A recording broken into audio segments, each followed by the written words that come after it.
Hey everyone, welcome to this video. We are so excited to share a little bit from the best of this Child Discipleship Forum. So this was an event we did to recap all that we learned from the conference that we went to. So I'm sitting here with three of my friends, all very involved in children's ministry at MBC. And so we're gonna go around and introduce ourselves, and then we'll get right into what we're all about today, which is recapping the recap event. You got that? Got it. All right, so let's just go around the table and just say your name.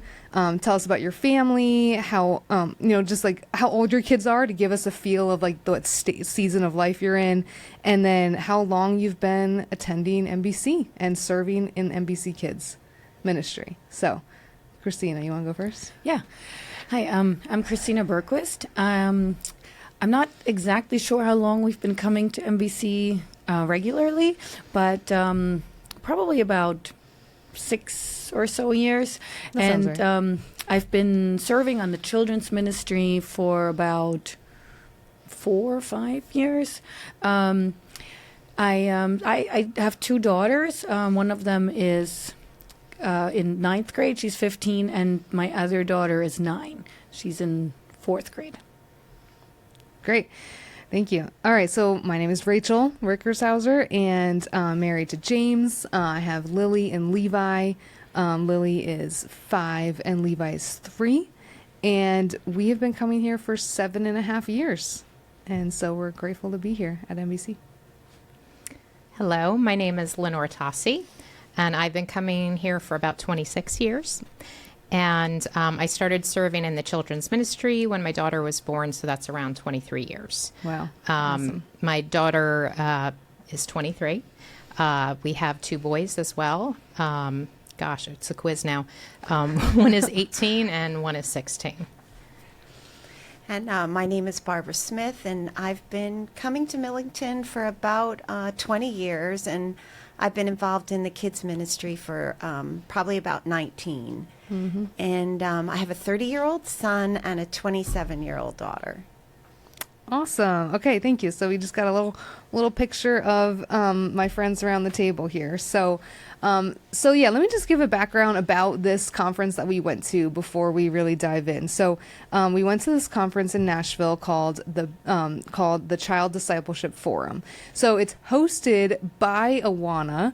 You might have heard of that because some churches like ours have midweek programs that are all about teaching kids the Bible in a fun atmosphere.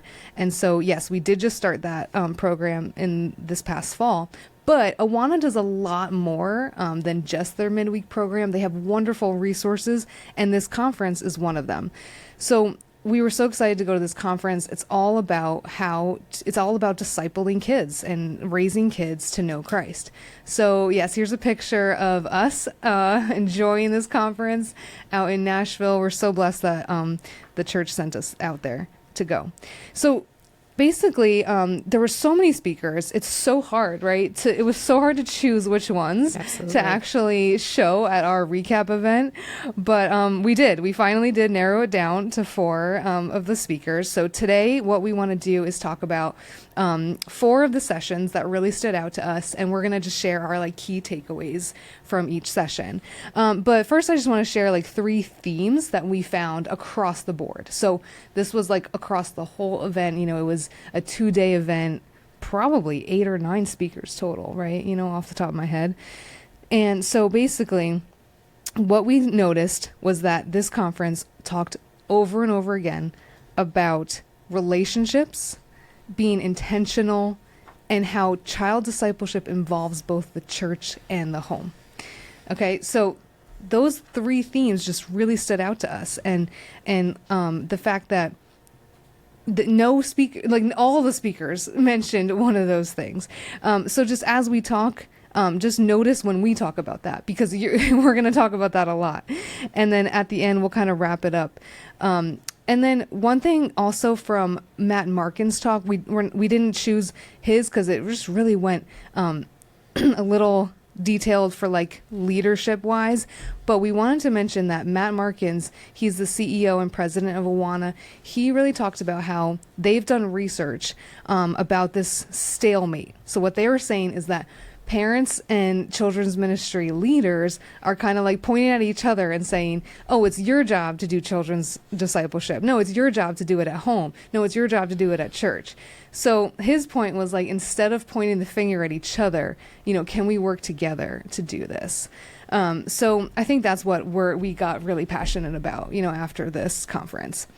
Okay, so without further ado, let's just dive in. So our first session was John Tyson. So he is a pastor in New York City, and his session was called Radical Discipleship or Business as Usual. So who wants to start us off? What was one of your top takeaways from John Tyson's talk? I can go first. Mine was that it's not business as usual, that we are in, we are in the last days, and things, we need to really care that our kids are going to grow up and be disciples of Christ. And so I've been in the program for 19 years, and, you do the stories, you teach the book of Matthew, what Jesus did, but I keep trying to tell myself, no, this is not business as usual. I want to do something, I want to make a child a disciple of Christ. And that's really my goal now. So my focus has really, really changed as I'm trying to prepare lessons and, think about what the parents are going through. And so that was my top takeaway from him. That's great. One of the things that keeps coming up for me, too, is he was one of the first, just when we went to the conference, he was among one of the first, I think he might have actually been the first speaker after Matt Markins. And he talked about the importance of having biblical rhythms, or what he said, we need to reclaim the biblical rhythms. And that's been something that's really been in my mind to try to, figure out how I can incorporate that in my own life.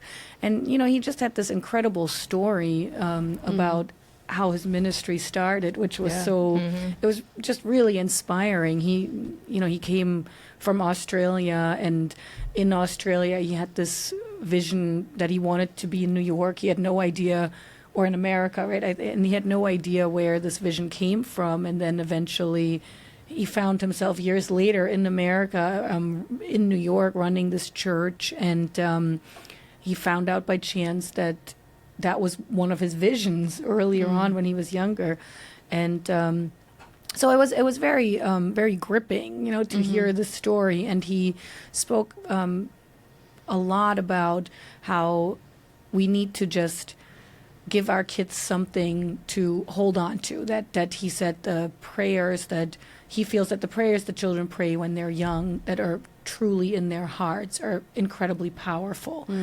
And so therefore, he felt so strongly about that we have to grip the children, that we have to, open up their hearts and, show them how to pray and how to be connected to Jesus and to their faith. And like not being afraid to like pray bold prayers. Yes. Right? Yeah, that stood out to me too. Yeah. Yeah, interestingly, Christina and I tend to have similar focuses, because that is what stayed with me as well. And that quote that he said, the prayers that you pray with your heart shape your life. So that's exactly. I got that written down too. Wow. Yeah. I mean, Yeah. But to even just give a little more specifics of what Christina was saying, when he was having the vision for New York, he had gotten an actual photograph of New York and just had it, I think, on a mantle, and was praying over it years and years. And it was through a home video that they had watched. And years later, when he was actually in New York, and he realized that the church that they purchased was in that picture. So It was like the same building. Yeah, it wasn't That even he had just a prayed over. picture of New York where it came true. It was very specific. And just like we know, Yeah. God is in the details. Yeah. So it was just really neat to hear that story. Yeah, it that's was cool. really neat, and he also, said that we have to be hopeful for this next generation, and he said to use everything that happens, to use the Bible and the people in the Bible to point out to kids about people who, and I remember, his words where he said, we got to show them the people who have weathered the storm and how they came out of it, and that was a really cool thing for me too, to just, to hang on to that, to show kids not just the stories for themselves, but to bring it back to, that these people have gone through hardship, and look at what happened. Like, how do you get, I think it was him who referenced the whole, the whole generation of, I think he was the one who was talking so much about Josiah, right? Josiah. How Yes. they came out, yeah. Yeah, I was gonna say that. So yeah, it was just a really powerful talk.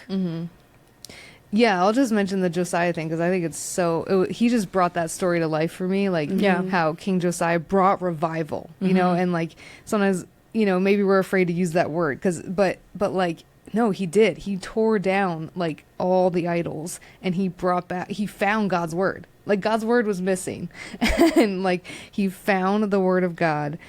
And then what stood out to me was at the end of his talk, he pulled back and said, do you know who was discipled under Josiah's reign? Shadrach, Meshach, Abednego, Daniel. Like, that blew my mind. I learned something new that day for sure. Yeah. I did not know that. So how cool is that? That, like, you don't even know the kids in your care or the kids in your home. Like, you don't know what God is going to do in their lives. Yeah, and that was so cool with him, based on that, to say, like, we got to just reorder our hearts.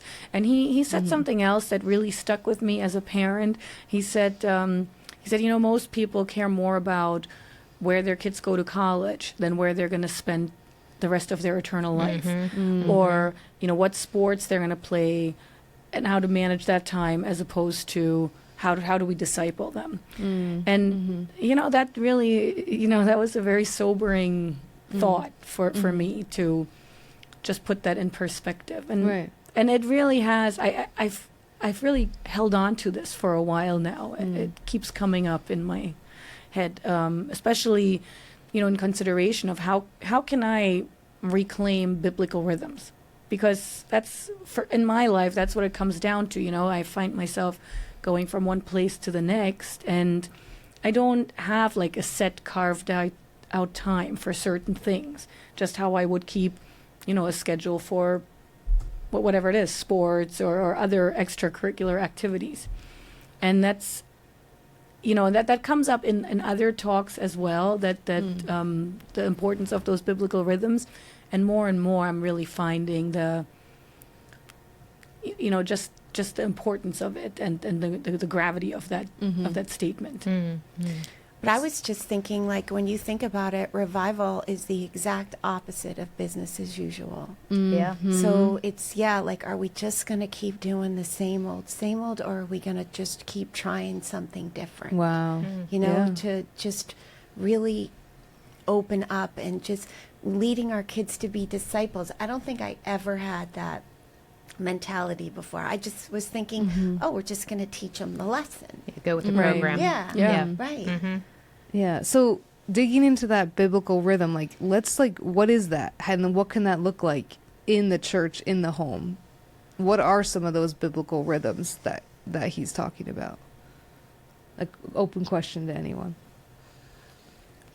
Well, I think we've talked about that before we did the conference, right? Because that was something where I thought it was so amazing that all four of us, we're in a different walk of our lives in regards to how old our kids are, So I thought that was, we talked about how it looks very different to every person, and very different to every family circumstance. And so for me personally, it's one thing that I've been trying to hang on to in my own home is just to make Sunday more sacred, to really intentionally have time carved out to just be together and spend time with the Lord, aside from just going to church, and also I think even just thinking about it, for me personally, it's not like I'm not going to church. It's more like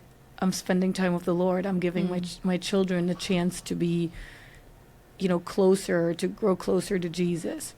And, and other things we do is, the Awana, like Addison does Awana, and it helps me too, to know like, oh, well, Awana's coming on Wednesday. We need to set a time to, go over some of those concepts and, some of the lesson preparations. So that's one thing that, Okay. But the other thing I was thinking about was, who is the other guy who you spoke to him on the phone? Oh, the Santosh. Yeah. I loved how he just made the rhythms really easy. Yeah. Read the Bible together twice a week. I got that right here, actually. Oh, okay. What is it? That go was ahead. the Yeah, thing. So read it. he does that, and I think it's important to know too that his talk was more on the metric, or talking about the metrics of how we assess how well a church is doing. And so one of the things he said, we can do this 1, 2, 3, 4 thing, and the 1, 2, 3, 4 was 1, memorize one verse together. The 2 was read the Bible together at least 2 times. 3 was pray together for others 3 times. And 4 was have 4 spiritual conversations of substance a week with your children. And I like that a lot too. I love it. I think it just is like, okay, if you gave that to a parent, they're like, I could do this. Yeah. Yeah. Let's put it on a flashcard and pass it out to everyone. Put it on a bulletin board, So right? the take-home sheet, I try to follow that. Oh, that's So when I cool. do the Nice. take-home sheet, it's kind of like, this is where you could read together. This is a verse you could memorize. This is something you could talk about, and this is something you could pray about. So it's got 4 that's things. so great. Great. Yeah. I love That's that. awesome. And I think that's so helpful too as a parent, just to have a direction, because everybody, because that's the other thing too for us in the children's ministry. Everybody's in a different walk of their lives, and we don't know how much even confidence they have to teach their children, how much how much they know about the Bible and the stories. And so I think I like to always approach it from not assuming that people know less than more, only so that nobody feels left out or silly, because sometimes it can feel intimidating to be like, oh, I'm not really sure about how to do this, I don't know how to ask this question or how to tell this story. So I do really like just short clips too. So I love that idea that you're doing. And maybe that's another purpose of this video, this conversation, to like show that like this big concept of discipleship can be doable. Right? Yes. Yeah, and if you notice that list that you had read, it's all relational based stuff. Yeah. And it's not necessarily like a task list. It's not important that we hit all of it per se. Yeah, you don't have to be perfect. Yeah, but it's more like if you can just kind of fold it into your life. So maybe it's not those suggestions, but you do it in a different way, and it's things that can be incorporated. And that's the part that's important, having those rhythms where you can fit it into your life and just create deeper relationships and be able to talk about Christ. That's a great point. Like, what if your kids like just absolutely love prayer? You're going to do that more than whatever he said the 3 times. Right. Or something. Change the number. But, Doesn't have- exactly. 5 times. But at least it's like a starting point. Yeah, That's cool. absolutely. Yeah, that is great. Well, And I love mean, that- I'm sorry, I was going to say he had like, what, 10, 15 kids? I don't remember what Oh, he said. He had a yeah, huge yeah. family. So he had to make something practical that he could incorporate. That's true. I think he had like can do 7 this. kids. Right. 8 kids. Well, and that's the thing. I love that, even if you're completely new to this is totally doable. Yeah. So Yeah. and sometimes sometimes it's helpful to have almost like an outline or a scaffold of where to go. So I love that you do that sheet. I want to do that too. All right. Well, now it sounds like Barb has a resource, but we need to make this a resource for everyone too. Just like an outline. All right. Well, I think we covered a lot from John Tyson. I think we can move on. Is that good? Sure. Yeah. Okay. Yep. So let's go on to our next speaker. Oh, should we mention he's in New York City if anybody wants to I hear him know, at some right? point? Yeah. We'll mention that Pastor Bob is like a huge fan too of John Tyson. Field trip so- one day. Okay. Oh, I would Yeah. love that. Right? Yeah. That'll be fun. All right. So our next speaker we chose Rebecca Lyons and her slide. And her talk. And you'll see her on the slide here. Thank you, Tim. So her talk was about healing upward and downward. So Christina, you want to just start us off and kind of like intro what she talked about, and then Yeah, sure. we can each have a turn taking, Yeah. takeaways. So, one of the things that I should preface with is that throughout this conference, also it came up that we're currently dealing with this season of anxiety and relational loneliness, in that generally speaking, our children are experiencing more so in this day and age. So Rebecca Lyons' talk was heavily based, or there was a lot on mental health there, but the cool thing was that, whether or not you're directly or anybody's directly impacted by that at the moment, the bottom line was that every child is going to experience some kind of adversity in their lives, whether it's like, pain or suffering or loss, but there's going to be something. And it's also very hard to see your child suffer. And so we tend to just like, try to protect them from it, or dive in and come to rescue them. And so Rebecca Lyons sort of in her talk talked about the biblical perspective of healing, and that healing and the adversity that everybody's facing at some point is really more of a building block to create a resilient life, so that we can help our children. And I actually wrote this down as what she said, which was it really spoke to me. She said, when we teach our children to become resilient in those times of crisis and adversity, we show them, they get to know the power of a God who saves and rescues and heals and delivers through our own challenges. And I love that part. So, as I said, like she has a book. I forgot the name of it, but I think one of her books is Resilient Life. yeah, or I think that was Yeah. it. And so she talks about, more specifically to how, the steps you can take if you're really dealing with a mental health crisis. But what she did in her talk was she highlighted how any kind of crises were sort of dealt with in biblical times. And I thought that was a very sobering thing, how she said, it's not a new thing. Like, people have experienced really terrible things in the past, and we're just so used to the, she said it's out in the open for us now, and we think it's a terrible thing, but it's really not. She said it's actually a good thing that it's out in the open, because at least we can see it and we can deal with it, and it's real. So she talked about these the ways that people dealt with in biblical times dealt with these challenges. And her first, so I don't know, do you want me to just go through them quickly, like Yeah, the 4 sure. points? That'd be great.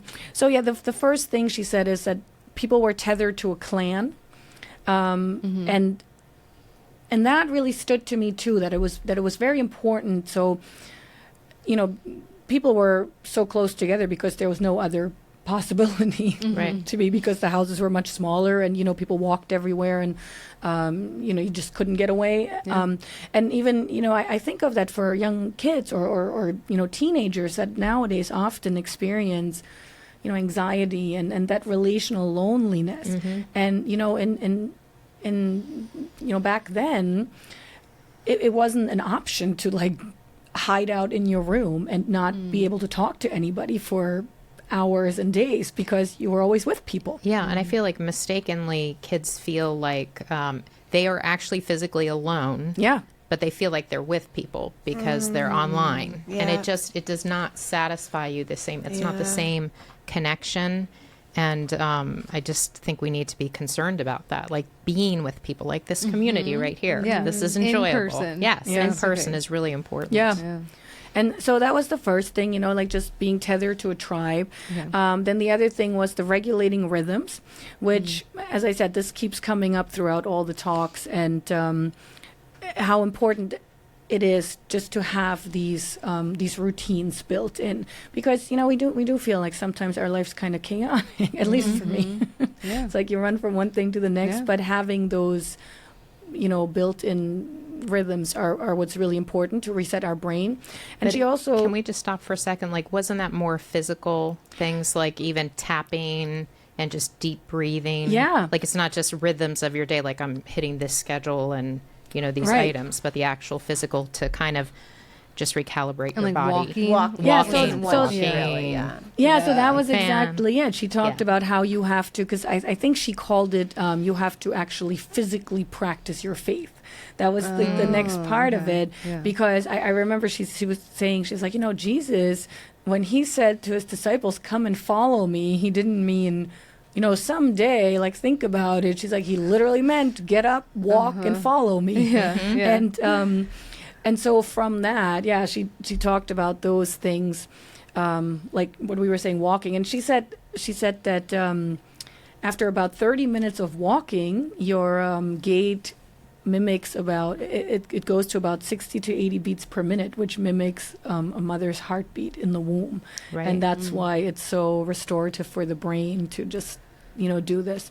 But I think also, as you said too, the other just physical parts of doing stuff, because your body really needs to be actively engaged, and I mean, I see that in school, and I'm a teacher, so I see this in school. Like, kids are just in front of, they're only on one plane. They're not moving much anymore. They're not problem solving with their bodies anymore. It's all right in front of them.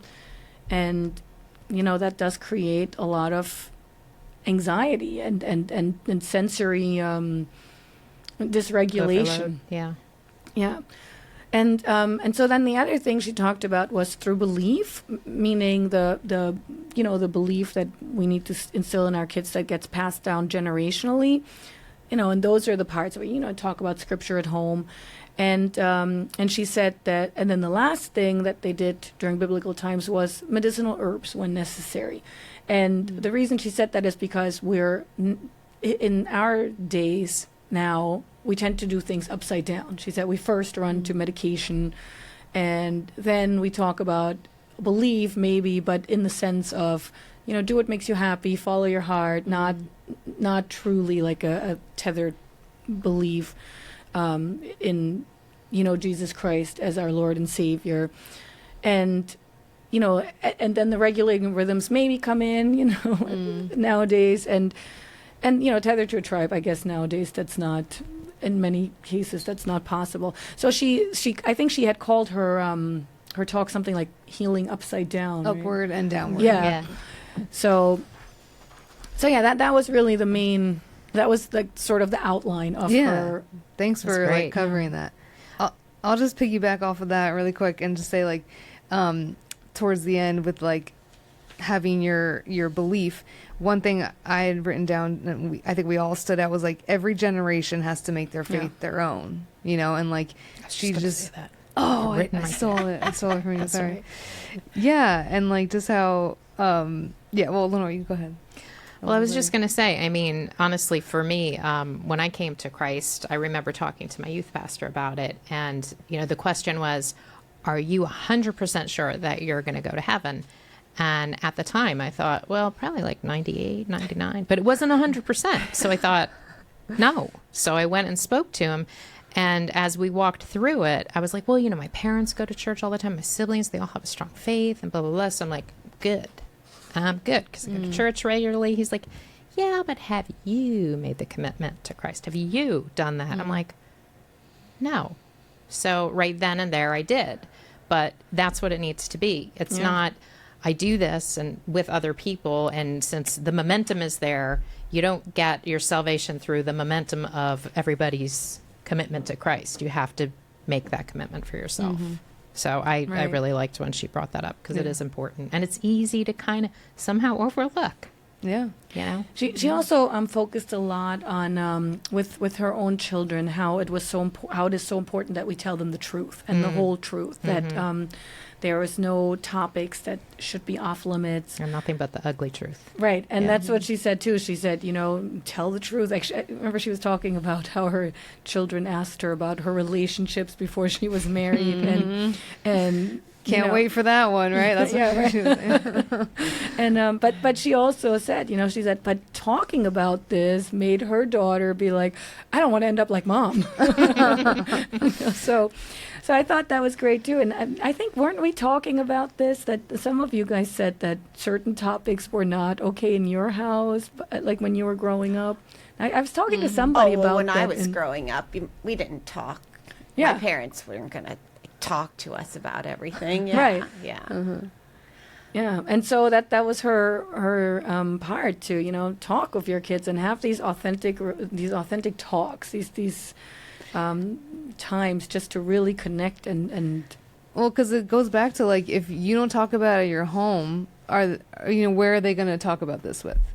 Probably their peers. Right. And are all of their peers good Christian kids who go to church with them? Like, Probably maybe, probably not. So, so I think it's just like, if either our kids, I think I've heard the pastor say this before, if our kids are going to get discipled by someone and something, yeah. So let's be the ones who disciple them in Christ, not like by social media and by like all the other things. Right. And one of the other things that stood out was through this, she also said, when your kids go through a crisis or through a really tough time, she said, they don't need us to fix them. It's like, don't fix them. She said, they need you to sit with them in the hole and show them the glory of God, even through what they're going through. And that was really encouraging because, as I said, it is, I think even, when I think of my own children, it's so hard to see them hurt. Yeah. And and you just want to fix it. And we forget sometimes how it's important for them to experience that, those challenges and those really hard times, so that they can come out of it knowing, they've made it and they're not alone through it. And hopefully every time that happens, their faith grows stronger. Yeah, that's good. That's really good. It's really good. Any other thoughts from Rebecca? I think that was a good job. Yeah. covered it, Thanks, Christina. You carried us through that one. Summarize that. Thank you. All right, so let's go on to our third one. So Sam Luce, his talk was called "What We're Missing" from Deuteronomy 6. So we had Sam Luce. His was all about stories. So Lenore, do you want to start us off with Sam's? Sure. One of the questions he had at the beginning was, will our grandchildren treasure Christ? Yeah. And that was just kind of like, whoa, where are we going with this? Yeah. And he also mentioned that the gospel is always one generation away from extinction. And that was just really startling to me, just one generation away. So it just really puts the emphasis on how important it is for us to really be continuing to spread the word and just be connecting with our kids and not just think that they've got it, that we're walking alongside them. You bring them to church hopefully when they're younger, but it's a journey through life. So you just want to stay connected and being open, having open conversations. And I know one of the things is having those conversations with, like we're talking with Rebecca Line, where you can have deep conversations. And I think the importance of family dinners. I know nowadays it's hard to have a regular pattern of that sometimes, especially as your kids are getting older, just to be able to have open conversations with the whole family. And I've mentioned in the past that driving your kids can just become so monotonous, tiring, and such a chore. But then when they get their license, all of a sudden there's like this pain in your heart because all of a sudden you don't necessarily have their attention the same way. And there's some really deep conversations you can get into when you're not looking in someone's eyes. You know, there's just something about the depth of the conversation can open up when you're just side by side. So I think taking advantage of those opportunities while we have them, and maybe not viewing it so much as a chore but a privilege that we can walk with our kids in that way. Yeah, that's a good point. How much time do we spend in the car? So take advantage of that instead of seeing it as like a chore. Yeah. And I think too, like the whole conference really was about Deuteronomy 6, which is saying, you know, make sure you're talking to your children when you sitting down, when you're walking, when you're getting up. And I think that's really where we have to start moving towards, you know, like just really trying to give parents what they need to feel confident to teach the kids when they're in the car, maybe at dinner, opening Everyday up life. those conversations. And then also I liked him. He was just like, we're not there to just teach them moralism, because then it's basically a bunch of do's and don'ts, and they're going to walk away from the church. But just to tell them stories. And that's what I kind of look at all the different stories differently. Like we've been going over the, you know, I never can think of words. Not the characteristics of God. Oh, the attributes The of God. attributes of God. We've been studying and just teaching kids, you can trust God. You know, God is powerful. God's always with you. Like those are just attributes that we can tell them a story, but in it we want them to come out by like thinking, wow, God is so powerful. I can trust God. I love the lesson that God is always with me, because the kids really felt comforted to know that God was always there for them, you know?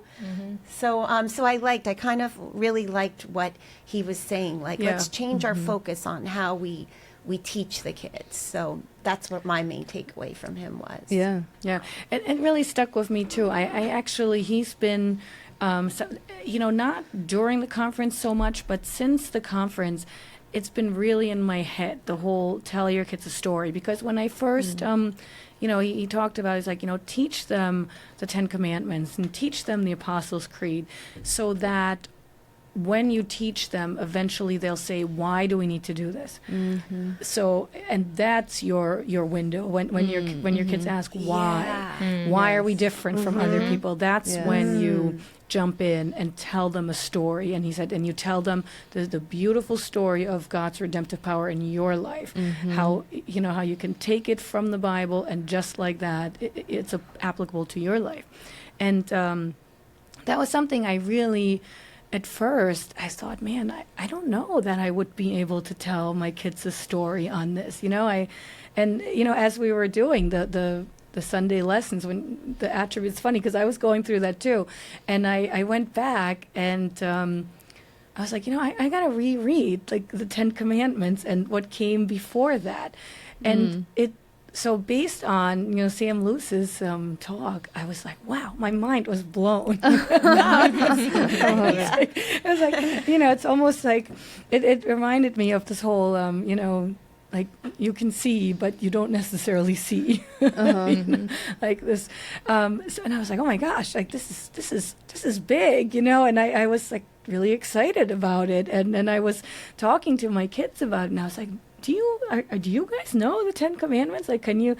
And you know, they were like, yeah, I know them. And Michaela's like, I mean, I can recite some of them, you know. And then we did thankfully put them all together, but.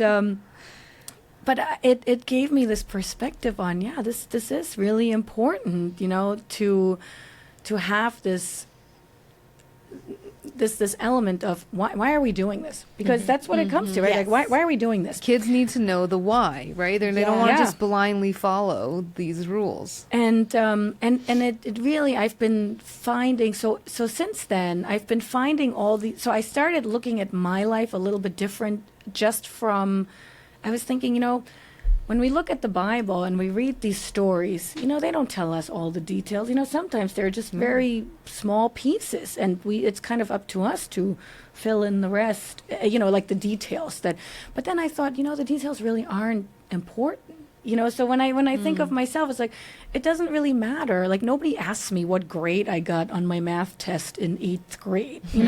Like, no. But I am interested. I don't think I'd know. That's exactly it. I wouldn't know. But I do remember my math teacher. And how they made you feel. That's right? exactly Yes. it. How they made me feel. And I thought about this, and this goes back with the biblical rhythms as well. This came like as I was prepping for our conference last time, when we had it here in person, it came full circle for me, because I remember, I don't know if I shared this with you, but did I share this with my husband at work? Like so, we're talking about like Sundays, like the biblical rhythms, and how it's, how I try to make it, a conscious effort to maintain the sacred Sundays, and, so my husband works at a home for elderly people, and he's a super, and he goes, he kind of maintains the building, and on Sundays, even this is not part of his job, this is just something he does. He goes in and he empties the trash, because he doesn't want the people to, be inconvenienced and stumble over trash until he comes back on Monday. And I gotta be honest, sometimes there's a part of me where I'm like, man, like, this is really inconvenient to my schedule. Like, we were trying to do X, Y, and Z here, and now I gotta wait, And one Sunday, actually right before the conference, we ended up going for a walk, which was a very long walk, but I was like, let's do it. You'll empty the trash. I'll go for a walk. I'll wait for you. And as I was there at his work, he's emptying the trash, and I see just his daily interaction with the people there. And, it's just like regular stuff, like, oh, how's it go? How was your doctor's appointment yesterday? Oh, did your daughter come to visit? Like just these normal conversations. And it like slammed into me. It almost moved me to tears, because I was thinking, all of a sudden I was like, oh my gosh, like, he's doing God's work right there. It's not about the trash. It's not about the job. It's like, it's that, like, in those moments where he just, talks to the people there, and just recognizes them, that they're people, that they're not forgotten, that they matter. And it was just so eye-opening to me. And then looking at my whole life that way, how we can have such an impact on people through not the accomplishments or anything like that, but just on a day-to-day basis, how we interact with people. And that's the story, right? Like, so I feel like that's the storyline, because if one day, there's a story to my life, it's not the details, but it's like, what kind of a person you were, So for my husband, like, how he treated people. And that's what I've been hanging on to and really focusing when I talk to my kids now, about the Bible stories and how this just comes back to our interactions with people. That's so good. Like, Yes. that brings us back to like two of our themes, right? So relational and intentional. He was being intentional about going on that extra Sunday that he didn't have to. So there you go, bringing it back to the two themes of our day. And yeah, I think you all summed it up really well. I don't even have much more to say, except that, like, Deuteronomy 6, I love it, Barb. Like, the verses you mentioned, like, those were the ones I had been reading the past year or so, just over and over, like, okay, yeah, we need to do this in our daily lives. But then Sam Luce was like, oh, and did you keep reading? I was like, no, I didn't keep reading. So what's next? So to paraphrase, the next few verses, like 20 and 25 to 25, were like, I'm paraphrasing here. So like, in the future, so like, this is after they're saying, disciple your kids at home, on your walks, on your day-to-day life, in the morning, at night. So then in the future, when your children ask you, what is the meaning of this? What is the meaning of God's laws, the 10 Commandments? Because again, the Jewish people always just orally talked about all of these things from God. Tell them we were slaves and the Lord brought us out of Egypt. Amen. So he's saying, tell the kids God's story. Yeah. And that just was amazing to me. Yeah. Well, and then that's, I had that here too. He said we get so caught up on looking at the Bible as an instruction manual, and that's not at all what it is. That's it's not what much it's more about. about the why. and to bring it back to how the gospel has fundamentally transformed our lives, you know, so that it becomes like valuable, like the stories in the Bible just become valuable and beautiful to our kids. And yeah, that's really You're right. where It's like we want to make the Word of God beautiful to them, not just this list of little do's and don'ts, right? Like Yeah. you're supposed to listen to your parents because it says so in the Bible. Yeah, yeah. But actually going back to where you can see this apply. Yeah, that's great. Well, I really feel like that segues pretty well into the last speaker that we had. So his name is Shai Lin, and he is a hip-hop artist and an author as well. So his talk was called Theology Not Just for Grown-Ups. So this one, I really enjoyed his talk. I also have, at church, we have his children's book that he wrote called God Made You and Me. And so...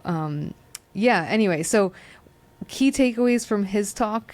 I can start us out just by saying, like, I love that he had some practical things in this one too, right? So his 4 main points were kind of easy to remember, so I'll just say them and then we'll talk. So give kids the credit, give kids the word, give them Jesus, and give them the gospel. So there you go. Who wants to go?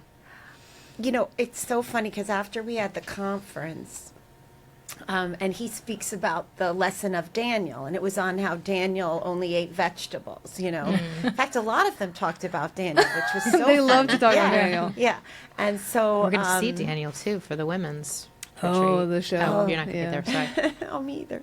So it was so funny because this is just kudos to dig in because the curriculum we use at Sunday school, because I ended up having to teach the lesson on Daniel, and it was saying, do not use this lesson to teach about how good it is to eat vegetables. Yes. See, we have a great curriculum. Yes. It Love said it. this is a lesson that teaches kids how to trust God. Yes. And you know that you can stand up for yourself. You know what you're supposed to do, what the right and the wrong is. You've got to trust God that He's going to back you up for it. So anyway, I love that lesson, and that was kind of my takeaway with Shylin. Like, we're not there to teach them morals, moralize everything. We want to teach them morals, but we're there to tell them a story. We're there to make it real to them, and then always we have to just connect the gospel, which is also just a mindset that I've changed as I'm teaching a lesson, like, because we've been doing all the Old Testament, which doesn't easily connect to the gospel. Yeah. So with each one, we've been trying to say, you know, and this connects to Jesus because. Yes. Right. And my other takeaway is with him is I just want to make sure that the kids always know that everything is from the Bible. You know, that we don't just, these stories just don't come from anywhere. And I've just been trying to say, like, the Bible's real, the Bible's relevant, and the Bible will teach you everything you need to know, whether it's about money, whether it's how to be, how to be a good parent, how to be a good member of your church. It teaches you everything you need to know for life, you know? So just that they take away that we teach only from the Bible, Yeah. you know? Yeah. That's a good point. Yeah, and he was big on that, on the whole theology, because I remember Absolutely. those were my key points too, that he was saying, you know, there's bad theology and there's good theology, you know, and he gave that example about when he asked his kids, good people go to heaven and bad people go to hell, and I was like, no, I don't know where you heard this. Right. And he keeps going back to, like, we have to give them the word. And I also love that he really brought it back, how it is really important to include children in our adult I'm just going to call it church activities. He put a lot of emphasis on, it's important that they come to the service, that they're included in the regular, Sunday service, because we don't want them to have the impression of this doesn't apply to you until you're older. Like, you don't need to pay attention until, this. And So that's why we do family worship at MBC. Yeah. So There a we couple go. times, I'll just do a plug, couple times a year, family worship. We do it on purpose, like to give the kids the experience. That's Yeah. right. yeah, I thought that was a really big thing, and you know, he also talks about how, and this was what this came together with Sam Lewis, you know, it's because he talks about the stories too, but he said the importance of that we use the stories, as you said too, with Daniel, you know, but he I remember he talked about Jonah too. He was like, you know, all the kids care about, or you know, people like just teach them that this was such a miracle that Jonah was swallowed by the fish, but that wasn't the true miracle. That wasn't it. Like the miracle was, you know, that he changed the Ninevites' hearts through that. And he said we got to really be crystal clear on not missing that part of it. So that was that's been something that kind of has shaped my views too on how I prepare for our lessons on Right. Sundays. Yeah, that's cool. Well, I appreciated too that he said, don't shortchange the kids and Yeah. focus on entertaining them. Yes. Because he's a rapper, and I remember he was talking about some retreat that they brought him out for, and he's like, wow, if they think I'm just going to be all entertaining them, they're mistaken, because I'm giving them what they need. They need the word. Yeah. And he was even sharing how at one point he was sitting there, and I think it was like 9-year-old kids up Yeah. front, and they were just sitting there and listening to him and like writing everything down and just being really serious. And then at the end, the one girl came up to him and said, thank you so much for not just sitting there and entertaining us, that you gave us the word. And God, he was yeah. just dumbfounded. And I mean, it's coming from the kids saying, thank you. Yeah. Thank you for making it relatable. And he also, that was key too. Don't talk over them. Don't necessarily be using those big, cool SAT words, but words that they can understand, and use analogies, which Rachel knows I love analogies. I'm always constantly trying to work that in, because you can just get a different level of understanding when you Yeah. can create word pictures Yeah. for people. Yeah, I thought that was great too. He was very heavy on give them theology, but do it in kids' language. Yeah. And maybe a rep. Yeah. Yeah, I love that. Like don't think that the kids can't handle the Right. Bible. You know, Right. like Yeah. they can. And I do say that check out his like kids album. He has like a kids hip hop album, rap album, and it's really entertaining. I was enjoying it myself, so definitely recommend that. Okay, well, I feel like now we can kind of like close our discussion with maybe like a final question, final thoughts. So again, like the whole one of our main goals of this event and bringing this event to church for parents, for volunteers, was to explore the question, how can the church and parents partner together to disciple the kids right here at MBC? So how can we better, as the church, partner with parents to disciple the kids? So what are some thoughts that you have? What are some ideas that I think we've already mentioned a few that you're already doing? Like Barb, you were saying about your take home page and trying to make it easy for parents, but what else can we do to work together? Well, I might want to just mention also, I can't remember if it was Santosh or Matt Markins that just drew our attention to the fact that parents, one of the struggles for them to be discipling them is that they don't feel equipped, that they Yeah. feel ill-equipped. And the other thing was time constraints. Yes. Right. So I think You're right. Yep. knowing that information is really important, Yeah. because then you can look at, how do I look across a week? How do I live my Yeah. life in a week? And I think that was Matt Markins too, who said, you know, we're really good at giving parents resources, but they Yes. don't really need resources. Right. They need, you know, authentic relationships to make this happen. Or like they need the resource, but then how to use the Yes. resource, right? So it does take that relational aspect, right? Of like, okay, so here's how you can do it. Yeah, I love how he said, he's like, you know, your take-home sheet is going to make it to the floor of the minivan. Right. And so I know we've been talking about that with parents, you know, and for me, it really keeps coming back to this having these relationships. It's very hard, because I can relate personally how in the beginning it was very hard for me to know, you know, how to talk to my kids about, you know, the biblical truths. And so I remember the time that I really didn't feel well equipped for it. And, for me personally, what made me, choose to come to Millington was that I loved the children's program. I remember distinctly because you guys, personally knew my kids, you guys greeted, you knew them by name, and my kids remembered, I told you, Michaela still remembers your muffins. See, muffins. I haven't Relationships. But even for us personally, the reason we felt so good about coming here was because, we were greeted and we felt like, my gosh, these people really want us to be here, not just, I don't know, one of them said, we don't want to create a dunk and dismiss culture, right? It's not about, but, right, and that kept coming up, right? It's not, because, a big part, we didn't talk so much about this because it doesn't relate as much to the child, to what we're doing here in the children's ministry, but there was a lot of talk about the metrics, like measuring how your church thrives, and and the one thing that came back was you can't measure, you can't quantify authentic relationships and the impact these relationships have. And I think that's, we've talked about possibly having some opportunities for parents to just, maybe not meet with us in a one-on-one thing, but just ways to connect with parents on a personal level to where they would feel comfortable to ask these things and learn about how to disciple their children.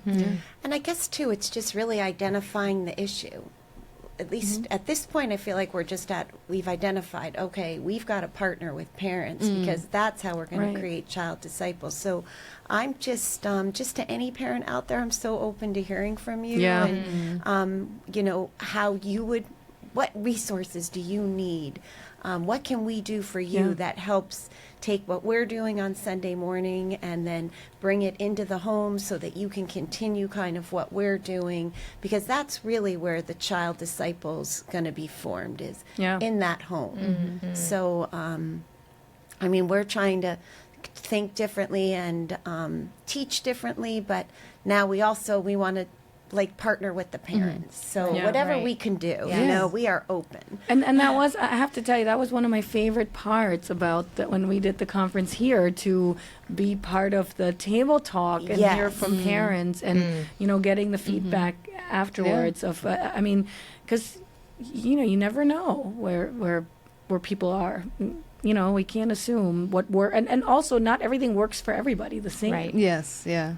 And getting back to the importance of relationships, they had talked about, how did they say it? You can remind me, but the home team? The home team and how, when you have a home team, the longevity of, whether that kid is going to stay in the church. So the home team was basically maybe 5 people in your child's life that you kind of have purposely thought of. And I was saying how, as my children were young, that was just very natural. They just kind of evolved. There were at least 5 significant people, Christians in their life who had influence in a positive way.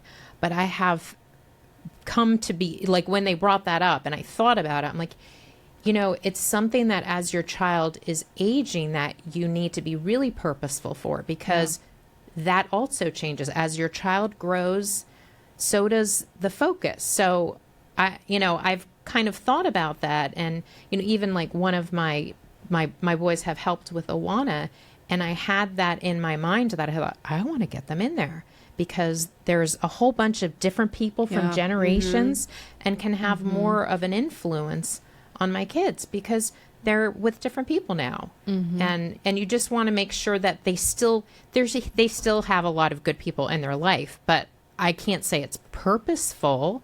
It's been natural, but I'm like, now it could be a little bit oh, I'd love them to spend a little more time with this person, maybe little Dave Berquist, James Rickershauser, I'm so glad you brought that up because that I had made a big mental point on that too, the importance of that. And again, I see that in my own children's lives. It makes all the difference for me.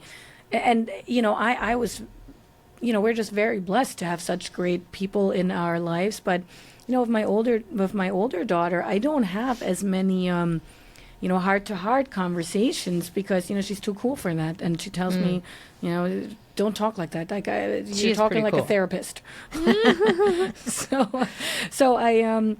But she has really, really good people from our church in her lives that, if she's really struggling with something, she'll go to them. And, she might be like, my mom's horrible and this is all terrible. But it's so comforting for me to know that there are people that have a strong biblical foundation and that no matter where she comes from, they're not going to, give her advice that's not biblical. Right. You can trust them as mentors in her life. And it's so, like, for me as a mom, it's just such a comfort to know that, I'm not alone. Like, there are other people who can help me out because it truly does take a village. Yeah. It does. You could share the same message that other person is saying, but your voice was the Charlie Brown voice. Yes. Wah, wah, wah, wah. But when they say it, all of a sudden their ears open up. Yes. Like, oh. Yes. Yeah. And I do love that here. I do feel like here at Millington, we do have a lot of opportunities for that,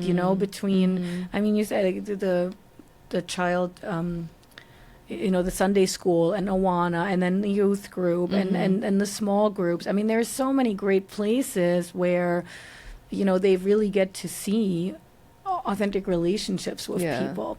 That's so great. It is such an important part. And just to say, it's not even just the Sunday school and the parents. I mean, it really involves the entire church. Yeah.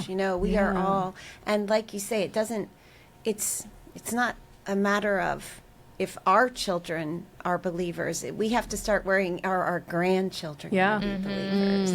And that also, the other standout too is we are currently discipling the Church of 2050.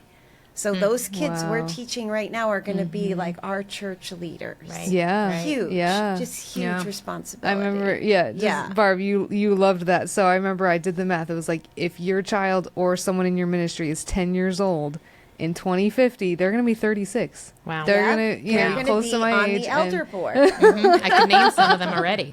I can see. When you think of it like that. Well, I just think that point just like totally brings together like why we need the church and the home. The home has the time and the space to like talk deeply, right? And to have that super personal, like your kids best. But the church has those multi-generational mentors that like you don't get at home. Like you need other people. Yep. I think it just shows like what the Bible says, like we need that community. Yeah. And I do feel so blessed to like be a part of this church and how we do have such a good community. Absolutely. And you said that just now because it's so true that multi-generational part is so important. Like I love that there is a variety of people in their lives. And when you said, your boy's going to Awana, I feel that way too. When Michaela serves in the children's ministry with another, leader, it's really nice that there's different generations that she gets to interact with. Yeah, like serving, right? So that just they're talking about their teens serving alongside other adults. And so like you can kind of see how it can be like organic, right? It doesn't have to be forced. It's just like, just serve together. And that's how you can build a relationship. Right. Yeah, I love that. You can see iron sharpening iron in that process. Yeah. Analogy. Really yeah, there she goes. Scriptural too. Oh wow. Well, this has been such a good conversation. Any like last standout words you want to say before we close? I think that getting back to the am I ill-equipped? I think if you have the heart for your children to know the Lord has equipped you with that. I mean, you come to the Lord, pray about it, open the Bible, and if you really don't feel equipped, tell somebody and, come alongside with the community. We all want to help people have the next generation learn about Christ. Yeah, good word.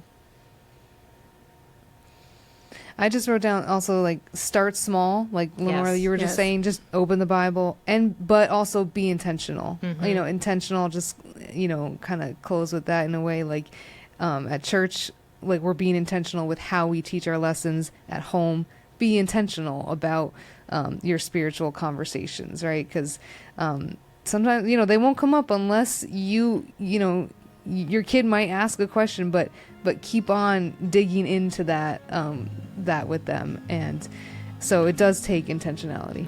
And also, I feel like this is really, it is for me, and I'm sure for the parents too, it's a change in mindset.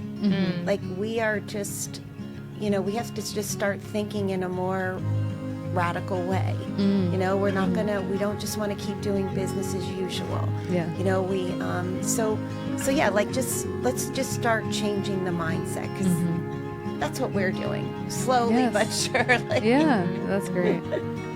Yeah. All right. Well, thank you so much, my friends. This has been Yes. so great. And thank you for all who are watching. Thank you.